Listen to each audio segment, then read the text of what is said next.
wabarakatuh. Bapak-bapak, ibu-ibu, saudara sekalian, kaum muslimin dan muslimat, para pemirsa dimanapun Anda berada.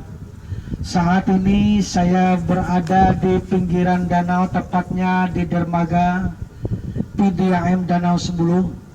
Danau yang luas, pohon-pohon yang terhampar, yang rindang.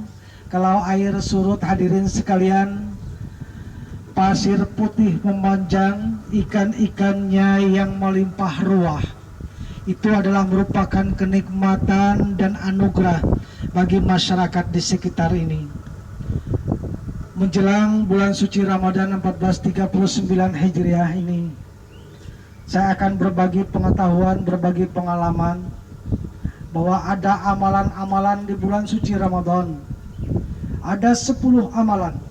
Tapi sebelum saya menyampaikan 10 amalan tersebut, akan saya sampaikan hadis Rasulullah SAW yang berbunyi, man fariha biduhuli Ramadan haramallah jasadahu ala niran. Barang siapa yang merasa senang, merasa bangga dengan datangnya bulan suci Ramadan, maka diharamkan, hadirin sekalian, jasad kita untuk api neraka. Belum kita berbuat, belum kita mengerjakan amalan di bulan Ramadan, sudah diharamkan jasad kita oleh Allah untuk api neraka, hanya bermodalkan perasaan. Tapi perasaan itu tidak bisa kita buat-buat, kita tidak bisa kita ulah-ulah, kayak itu aja. Tapi perasaan itu yang tahu hanyalah Allah Subhanahu wa Ta'ala dan diri kita pribadi. Hadirin, amalan yang pertama yaitu firman Allah, ya ayyuhalladzina amanu kutiba alaikumussyam kama kutiba alal ladzina min qablikum la'allakum tattaqun. Hai orang-orang yang beriman, diwajibkan atas kamu berpuasa sebagaimana telah diwajibkan atas orang-orang sebelum kamu, agar kamu bertakwa. Rasulullah SAW telah bersabda, man sama Ramadanan imanan wa tisaban ghufira lahu ma taqaddama min dzambi. Barang siapa berpuasa Ramadan dengan iman dan mengharap ridha dari Allah Subhanahu wa Ta'ala, maka diampunkan segala dosa-dosa yang telah lalu. Kemudian amalan yang kedua, melakukan sholat malam atau sholat tarawih.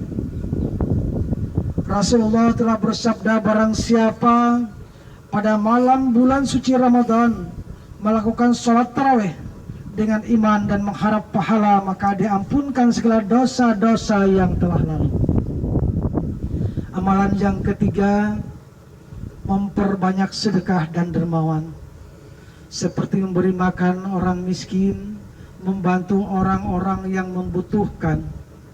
Karena Rasulullah SAW telah bersabda, barang siapa memberi makan dan minum bagi orang yang berpuasa, maka baginya pahala seperti orang yang berpuasa, tidak mengurangi sedikit pun pahala orang yang berpuasa. Membukakan orang yang berpuasa tersebut bukan berarti harus mewah, harus istimewa. Membukakan yang penting, membukakan apakah sebiji kurma atau seteguk air, itu adalah merupakan pahala bagi kita yang membukakan orang yang berpuasa. Yang keempat, hadirin sekalian, memperbanyak membaca Al-Quran, karena bulan Ramadan adalah bulan Al-Quran. Karena pada bulan Ramadan Allah telah menurunkan Al-Quran sebagai yang mana yang difirmankan oleh Allah Subhanahu wa Ta'ala, Syahrul Ramadan allazi unzila fihi al-Quran hudan linnasi wa bainatin minal huda wal furqan. Bulan Ramadan adalah bulan di dalamnya diturunkannya Al-Quran sebagai petunjuk bagi manusia dan penjelasan-penjelasan mengenai petunjuk itu, serta pembeda antara yang hak dan yang batil. Membaca Al-Quran satu huruf saja pahalanya 10 kebaikan.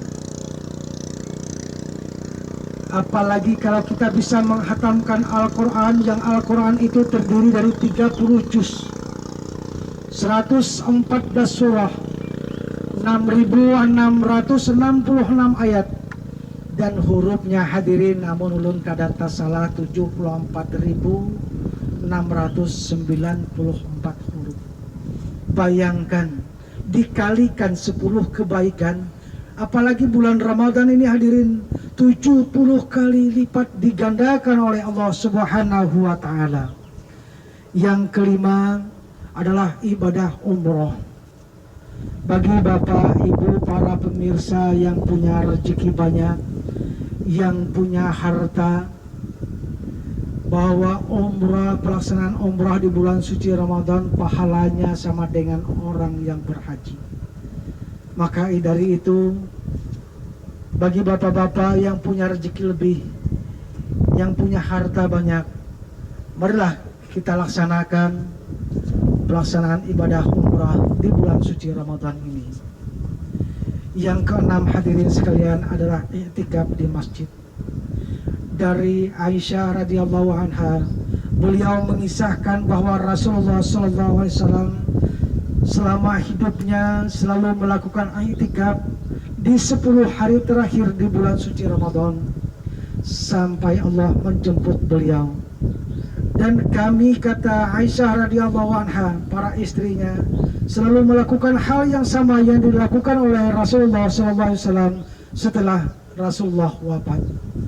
Hadirin yang berbahagia, kaum muslimin rahimakumullah. 7, bahwa di dalam melaksanakan bulan suci Ramadan, amalan yang ketujuh adalah mencari keutamaan Lailatul Qadar dengan sungguh-sungguh dan ibadah. Rasulullah SAW telah bersabda, barang siapa yang sholat malam pada malam Lailatul Qadar dengan penuh iman dan mengharap pahala, maka akan diampunkan segala dosa-dosa yang telah lalu. Yang kedelapan, menyegerakan berbuka puasa atau mengakhiri santapan sahur. Rasulullah SAW telah bersabda,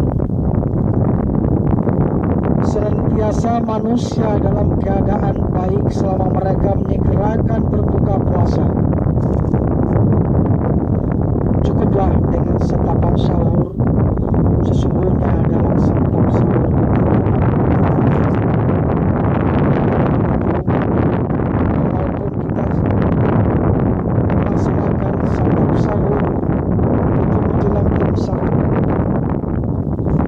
setidaknya seteguk air atau sebiji kurma, karena Rasulullah telah bersabda di atas tadi, karena dalam santap sahur terdapat keberkahan. Yang kesembilan hadirin sekalian, memperbanyak zikir, doa dan istighfar. Rasulullah telah bersabda, sesungguhnya orang yang berpuasa ketika berbuka, doanya tidak akan sekalian. Menjelang berbuka, marilah kita berdoa. Apa yang kita inginkan, apa yang kita butuhkan, insya Allah doa kita dikabulkan oleh Allah Subhanahu wa taala. Persyaratan-persyaratannya terpenuhi. Yang dimaksud persyaratan di sini, makanan halal, barangnya halal, didapatkan dari uang yang halal. Dan yang terakhir hadirin sekalian adalah membayar zakat fitrah. Dari Ibnu Abbas radhiyallahu anhu, Rasulullah SAW mewajibkan zakat fitrah untuk mensucikan orang-orang yang berpuasa dari kesia-siaan dan dari kata-kata yang keji, dan memberi makan orang miskin. Barang siapa yang melakukan zakat fitrah sebelum sholat id, maka zakatnya diterima. Barang siapa yang melakukan zakat fitrah setelah sholat id, maka itu adalah merupakan sedekah sebagaimana sedekah biasa.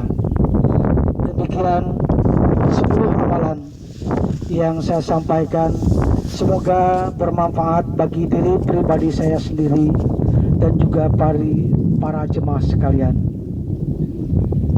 Demikian yang dapat saya sampaikan, kurang lebih mohon maaf. Billahi taufiq wal hidayah wal ridha wal inayah.